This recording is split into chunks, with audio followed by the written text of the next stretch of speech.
Chosen one, listen to me very carefully right now.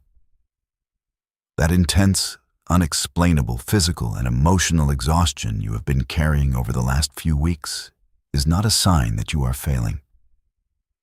You have been walking around feeling a profound heaviness in your spirit. A quiet pressure sitting squarely on your chest that makes you feel like you are wading through deep water just to get through your normal routine. You have been wondering if you are doing something wrong, if you are losing your edge, or if you are simply burning out. I am here to validate exactly what you are feeling and to tell you that you are not going crazy. What you are experiencing is not natural fatigue, and it is certainly not a spiritual defeat. You are actively sensing a massive, undeniable shift in the spiritual atmosphere around your life. Think about the physical reality of a rocket breaking through the Earth's atmosphere. The pressure, the violent shaking, and the sheer force of gravity do not decrease as the rocket gets closer to space. They multiply. The friction is at its absolute highest, most terrifying peak right before the vessel breaks through the atmospheric barrier and is finally released into the beautiful weightlessness of zero gravity. That crushing heaviness you feel right now is the spiritual friction of leaving a prolonged season of limitation and breaking the barrier into your promised elevation. The enemy wants you to interpret this friction as a sign to turn back, to lie down, and to give up because the resistance feels too overwhelming. But this pressure is actually the ultimate proof that you are on the very edge of your release. You are breaking orbit. Because of this, the posture you have held for years must change today. For a long time, your assignment was simply to hold your ground, to endure the silence, and to wait on the Lord. You have been sitting in a spiritual waiting room, trusting that God was working behind the scenes to arrange the pieces of your destiny. But heaven is declaring right now that the waiting room is permanently closed. The dynamic has fundamentally shifted. You are no longer waiting for God to move. God has already moved. The decree has been finalized in the courts of heaven. The door has been violently swung open, and now heaven is waiting for you to occupy. It is time to step out of the waiting room and step into the war room. Occupying requires a completely different mindset than waiting. Waiting is passive survival, but occupying is authoritative inheritance. It means stepping into the physical, financial, and relational space God has cleared for you, planting your feet and taking ownership of the territory that has your name on it. The heavy lifting of the wilderness is over, but the bold, uncompromising steps of occupation begin the moment you hear these words. You must stop waiting for a rescue and start walking in your divine authorization, fully aware that the heavy atmosphere is just the sound of your chains finally hitting the floor. Chosen one, there is a silent, insidious saboteur operating in the background of your life right now. And it is not a spiritual enemy, a toxic person, or a closed door. It is a deeply buried subconscious agreement you made a long time ago. I call it the exception lie. You have absolute, unwavering faith when it comes to other people. You believe God can heal the sick, prosper the poor, and restore the broken. You celebrate the testimonies of your friends. You read the scriptures and believe every word is true. But somewhere in the hidden architecture of your own heart, you have convinced yourself that you are the exception to the rule. You believe that because of your unique past, your specific mistakes, your family background, or the trauma you have endured, God's promises come with fine print when they are applied to you. You believe you are the asterisk at the bottom of the divine contract, the one person whose flaws have somehow disqualified them from the absolute fullness of the inheritance. We need to expose exactly why you do this, because it is not actually a lack of faith.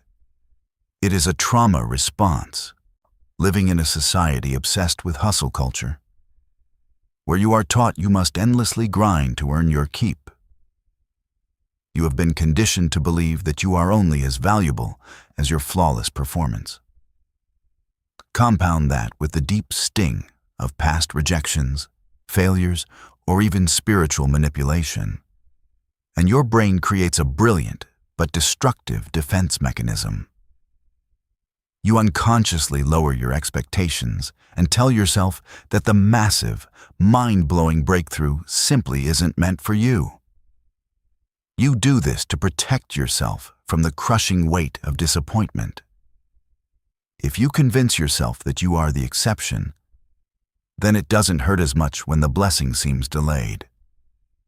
You have built a psychological fortress of low expectations and called it humility. But heaven is calling it self-sabotage. You are blocking the very thing you are praying for because you subconsciously believe you do not deserve to hold it. This is the exact moment you must actively and violently dismantle that lie. God's covenants do not contain an exclusion clause for your past mistakes, and His grace does not run dry right before it reaches your front door. To cross over into this new season of occupation, you have to neurologically and spiritually rewire how you see yourself. It is no longer enough to have a mere intellectual belief in God's power. You must transition into a deeply internalized identity as a fully valid, profoundly loved, and highly worthy recipient of God's unmerited favor. You are not a secondary character in someone else's testimony, and you are not the universe's afterthought. You must look at your own reflection and accept that the sacrifice of heaven was entirely sufficient to cover your inadequacies. Stop arguing with the Creator about your worthiness. The price was already paid. The verdict of your justification was already rendered. And you must finally accept the truth that you are not the exception to the miracle. You are the very canvas it was destined to be painted on. Chosen one. There is a reality about the season you are stepping into that very few people will ever warn you about. And it is crucial that you understand it before the door fully opens. When the massive breakthrough you have been praying for finally arrives, whether that is a sudden influx of wealth, a platform of intense influence, or the deeply aligned relationship you have desired, it will not just bring celebration, but it will bring a blinding spotlight. When God elevates you, He simultaneously turns on a divine light that does not merely illuminate your new stage. It intensely illuminates the hidden, unhealed cracks in your own foundation. This is the profound truth of your calling. Every true elevation requires a deep, sometimes painful excavation. Just as you cannot build a towering skyscraper without first digging massive trenches into the dirt to pour a concrete foundation, God cannot safely place the heavy weight of your destiny onto a soul that is secretly fracturing under the surface. Your hidden motives, your lingering insecurities, and your unresolved traumas are going to be exposed. Not to shame you, but to save you from collapsing under the magnitude of what you are about to carry. When this divine exposure happens, when you are going to be tempted to panic, the moment you step into the room you prayed to be in, a crushing wave of imposter syndrome may try to overtake you. You will look at your unhealed wounds, your character flaws, and your lingering fears, and the enemy will whisper that God made a mistake, that you are a fraud, and that you are going to ruin the very blessing you begged heaven to release. Listen to me. Do not run away. Do not retreat into hiding, and absolutely do not sabotage the opportunity to prove that you do not belong there. This exposure is not God's punishment, and it is not a sign of your disqualification. It is divine surgery God is aggressively cutting away the limiting mindsets and toxic defense mechanisms that kept you safe in the wilderness, but will utterly destroy you in the promised land. And if He gave you the full measure of the blessing without exposing the cracks, the blessing itself would crush you. The exposure is proof of His protection. This is your mandate for the transition. You must fiercely embrace the correction and the refinement. I am giving you the spiritual permission right now to seek deep inner healing, to hire a therapist, to find a mentor, and to process your trauma while simultaneously holding the blessing. You do not have to hand the promise back to God until you are perfectly fixed. Perfection has never been the prerequisite for receiving the promise. A yielded, teachable heart is. You are allowed to be a masterpiece and a work in progress at the exact same time. When the spotlight hits those unhealed areas, face them with radical honesty and profound self-compassion. Let the divine surgeon do his work in your character, knowing that every piece of pride, fear, or insecurity you surrender in this moment is simply making more room for the unprecedented glory, wealth, and influence you are about to steward. Chosen one, there is a profound spiritual law concerning your breakthrough that you must master immediately, and it is the law of capacity.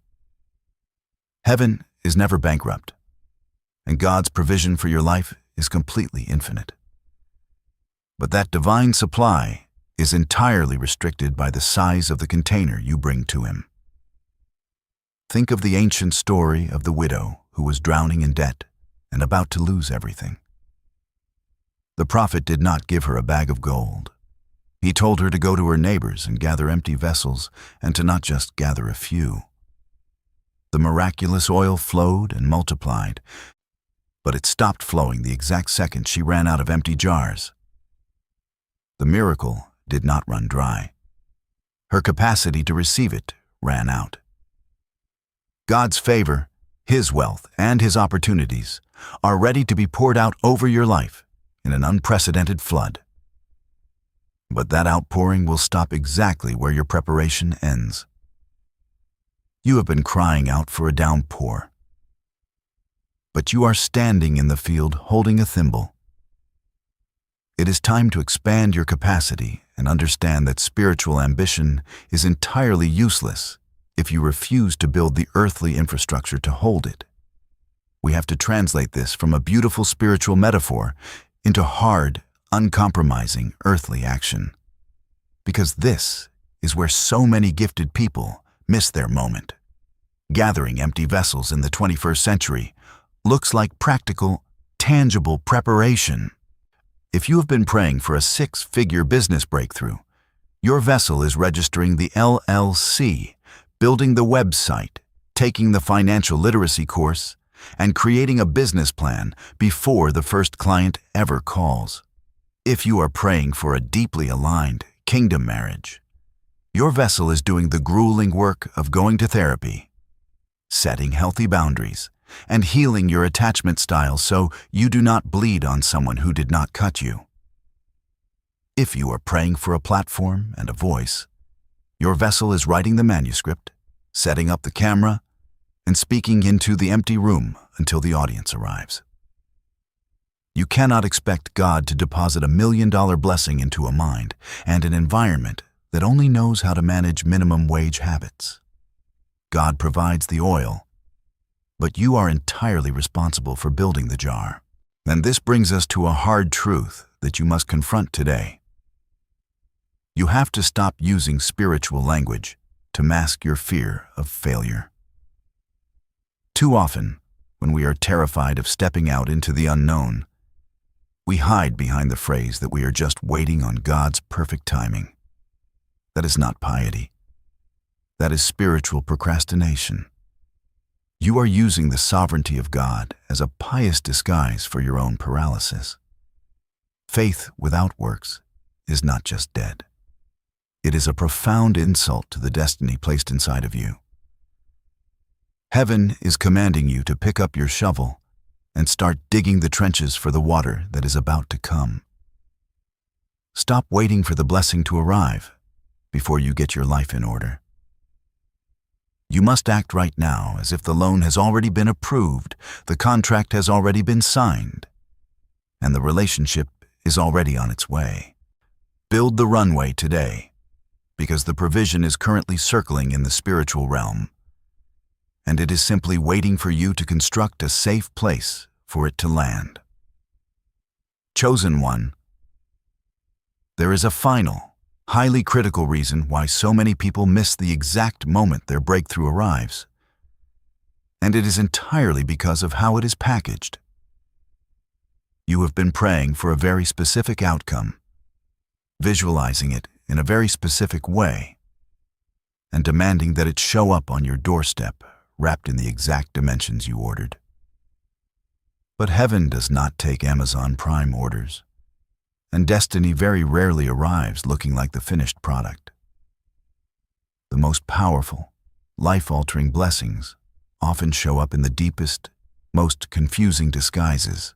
You have been looking for an answered prayer that is comfortable, recognizable, and easy to manage. But God frequently sends the profound miracle you have been begging for, disguised as a massive inconvenience, a daunting challenge, or a completely unexpected detour.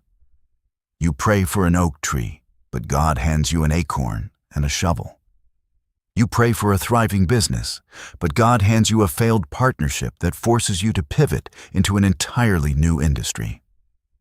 You pray for a kingdom relationship, but God brings you someone who challenges every single one of your toxic patterns and forces you to heal before you can ever build a future together. This requires an immediate, radical shift in your spiritual flexibility, because your rigid expectations are currently functioning as a closed door to the very things you are praying for. If you only accept blessings that look exactly like the picture in your head, you are going to spend your entire life rejecting answered prayers. You have to develop the profound spiritual discernment to recognize the raw materials of a miracle before they are fully assembled. What if the massive open door you are waiting for is actually a job opportunity that you feel completely overqualified for, but it puts you in the exact room with the exact person who holds the key to your next decade? What if the breakthrough requires you to move across the country, leaving behind everything that feels familiar, comfortable, and safe? What if the connection you need is hidden inside someone entirely outside of your normal social circle? Someone whose background, appearance, or communication style completely shatters your preconceived notions of who God uses to bless you. You are looking for the spectacular, but heaven is often handing you the seeds of the supernatural hidden in the soil of the mundane. Your mandate right now is to stop judging the package and start discerning the presence. Do not let your comfort zone become the cemetery where your destiny goes to die. You must cultivate a spirit that is aggressively open to the unexpected, the messy, and the challenging forms that God's answers take. Refuse to reject the blessing just because it requires hard work, deep assembly, or stepping radically out of the boat into unknown waters.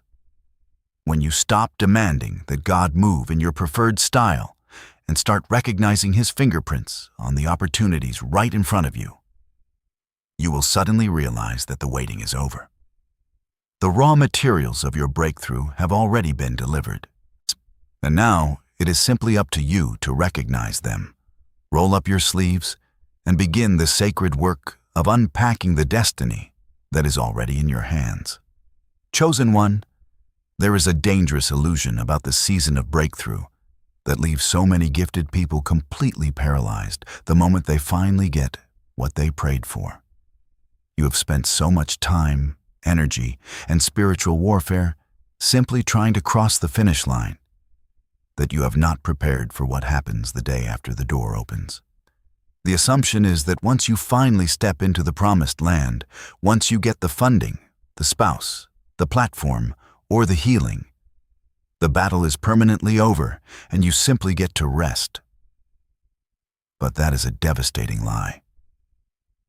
Reaching the promised land does not mean the warfare ends. It simply means the terrain changes.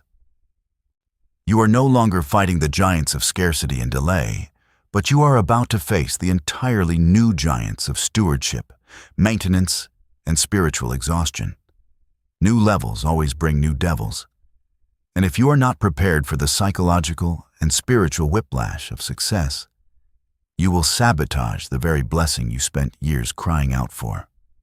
This post-victory crash is what I call arrival syndrome. And it is exactly what happened to the prophet Elijah on the heels of his greatest triumph. He had just experienced a massive, unprecedented manifestation of God's power on Mount Carmel, calling down fire from heaven and ending a years-long drought. He was operating at an absolute peak spiritual high, running on adrenaline and divine momentum. But the very next day, a single threat from Queen Jezebel sent him completely spiraling. He ran into the wilderness, collapsed under a tree, and asked God to take his life. Elijah was not fundamentally weak. He was experiencing a massive dopamine crash and profound spiritual exhaustion. When you have spent the last decade of your life in a survival state, fighting tooth and nail just to make it through the wilderness, finally achieving your goal leaves a massive psychological void. Your nervous system does not know how to operate in peace, so it immediately starts looking for the next threat, creating anxiety right in the middle of your answered prayer. To survive the promised land and navigate this massive internal shift, you must radically change your strategy right now. In the wilderness, your hyper-independence kept you alive. Being the isolated, a misunderstood lone wolf was a necessary survival mechanism when nobody else saw your vision or understood your calling. But that exact same lone wolf mentality will absolutely kill your anointing in the palace. You cannot sustain the weight of a massive breakthrough in isolation. The mandate for this new season is connection and infrastructure. You must actively and intentionally build a community around you. Seek out mentors who have successfully navigated the level you are stepping into, and surround yourself with wise counsel who can hold up your arms when the psychological exhaustion sets in. Your breakthrough is no longer just about your personal vindication. It is about establishing a sustainable legacy. Drop the armor of isolation. Let people help you carry the weight of the new season. Then understand that maintaining the miracle requires infinitely more wisdom than receiving it. Chosen one. Hearing this truth is not enough to change your reality, because inspiration without immediate action is just emotional entertainment. And heaven did not orchestrate this divine appointment for you to simply feel good for a few minutes and then go back to sleep. You are entering a critical 48-hour window of activation, a sacred threshold where you must prove to the spiritual realm that you are finally ready to occupy what has been promised to you. Your first mandate in this window is to physically break the hidden contract of your sabotage. You must take a physical piece of paper. Write down the specific lie that has repeatedly told you that you are the exception to God's goodness, and then you must literally tear that paper to shreds. This is not a meaningless symbolic gesture. It is a violent, tangible severing of your agreement with the enemy of your destiny, officially revoking the permission you gave fear to dictate your future. Your second mandate over these next 2 days is to prepare exactly one vessel for the miraculous oil to fill. You must take one tangible, physical action toward your massive goal that completely assumes the breakthrough is already fully funded, officially approved, and divinely authorized.